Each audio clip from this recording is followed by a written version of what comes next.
The lorry crossed the road and collided with one car, pushing it back into two others. There were long delays for holiday traffic. Police are now trying to find out why the lorry went across the road. For whatever reason, the heavy goods vehicle driver was travelling east onto the A30 here at Caniframe, and he moved to the offside of the road and collided with the oncoming traffic head-on, and pushed one of the vehicles up onto the bank and then collided with the two vehicles that were following that one. The A30. The road was blocked for 2 hours at Palmer's Bridge near Bolventa. A lorry collided with 3 cars. Police say it's thought one of the drivers may have suffered a heart attack at the wheel. One was taken by air ambulance to Derriford Hospital in Plymouth, where he's being treated for head injuries.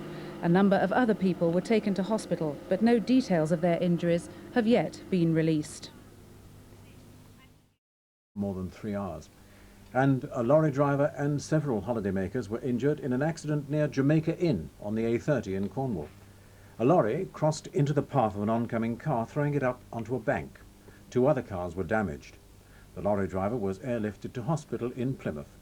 Several other people were treated for their injuries at Treliske Hospital in Truro.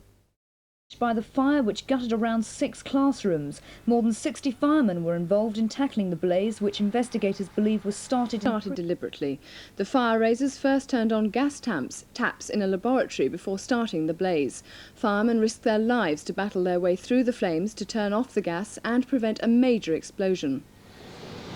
6 fire crews from Cornwall and 2 from Devon were called in to fight the blaze at the college, which was started about 6 o'clock this morning.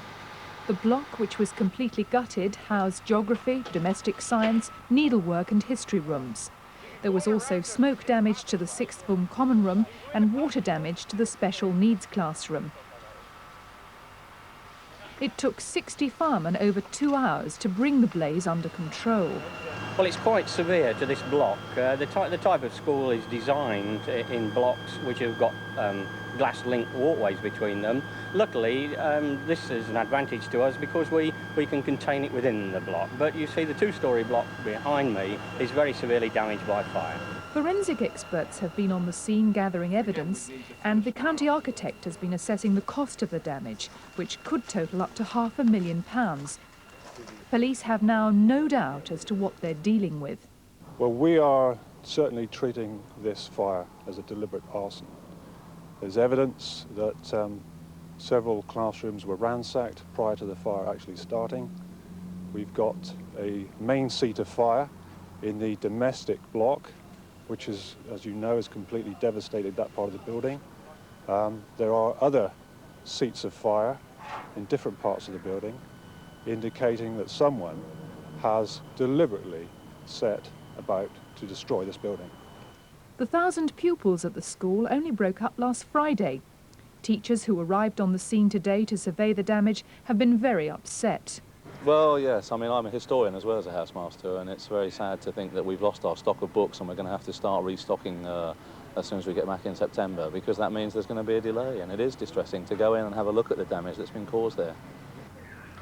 It'll be at least a couple of weeks before forensic experts can give a full report on the fire. Meanwhile, pupils and staff at the college are hoping that temporary classrooms can be erected so that GCSE work can continue as normal. And a fire at a waste paper depot in Bridgewater in Somerset is also being treated as suspicious. But firemen managed to avert a disaster, controlling the blaze before it reached a room where gas had been left on. At its height, more than 50 firemen fought the blaze. The heat was so intense it buckled steel girders and cracked nearby windows. One fireman's recovering in hospital after a charred floor gave way and he fell into the room below. Gas burners in a nearby block were found to have been left on, pointing to a deliberate act of arson. Well, the indications are that it was a deliberate attempt to destroy the whole complex. Looking at the evidence, looking at the number of rooms that have been entered, the differing seats of fire, the gas, certainly my opinion is that it's a deliberate attempt to burn the whole school down. And gas taps were left on elsewhere as well. What would have happened if the fire had caught up with them? Well, certainly in the science block, the gas taps have been left on. Had that gas ignited, we'd have been dealing with a very large explosion, no doubt about that. Well, I think it's very tragic.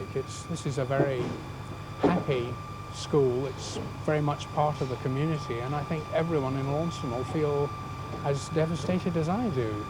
I'm bound to say I'd like to thank the fire brigade and the police for the work they've done to make what is very bad as little as possible. But nonetheless, I really am extraordinarily upset. Police believe those responsible lived locally. They may even have had a grudge against the college. That is a possibility. The school broke up on Friday. That would certainly be something we'd be looking into, perhaps with the staff, to see if there's been any evidence of pupils, former pupils, showing any sort of indication of this kind of behaviour. 4 years ago, the maths block, which stands behind me, was destroyed in another arson attack. That was replaced in a matter of a few weeks. But there's little chance of today's damage being put right before the start of the new term in a month's time. We'll have to wait until the structural engineers have had an opportunity to look at it, because that's a matter for them. We couldn't obviously do anything that wasn't safe. That's the prime consideration. And on the A30 near Launceston, a woman died and 2 men were injured in a 4-vehicle crash which blocked the road near 2 bridges. The woman, who's not thought to be local, hasn't been named. The injured are at Freedom Fields Hospital in Plymouth. With teams of firemen battling to put out the blaze which had taken a firm hold of Launceston College. 2 first-floor classrooms, a home economics, needlework room and staff room were all destroyed, and a nearby 6th form common room and library were severely damaged. There were fears pupils would be turned away at the start of the new term. Today, just 5 weeks later, the school opened for class right on time. Staff, Cornwall County Council officers and contractors have worked non-stop throughout the summer holidays to put the school back on target. Temporary classrooms have been installed. Up to £15,000 worth of textbooks have been replaced. Scores of new desks and chairs delivered, and a major clean-up of the fire-damaged wing completed. A temporary home economics room with cookers and microwaves has been fitted on the ground floor. New gas and electricity supplies have been installed, and up to 3 o'clock this morning, workmen were still laying whole new floors. But some things, like educational materials lost in the fire, can't be replaced. Children's work has been lost. This is one of the problems. Teachers' own work has been lost. Those things can't be replaced. Actual textbooks can be reordered and have been reordered. So how is morale then? Morale is absolutely tremendous. We've had parents in helping this week to get ready. We've had children in helping to get ready. We've had all the staff in.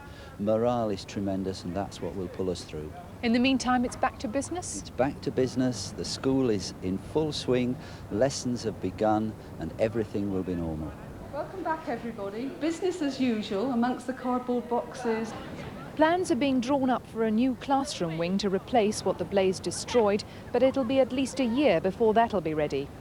Meanwhile, police are continuing their investigations into who started the fire. Pupils were addressed by a school community officer this morning and were urged to come forward with any information they might have to help solve the crime. Hundreds of weapons caused £500,000 worth of damage to the school. Staff, Cornwall County Council officers and contractors worked through the holidays to repair the damaged wing. Temporary classrooms have been installed and thousands of books have had to be replaced.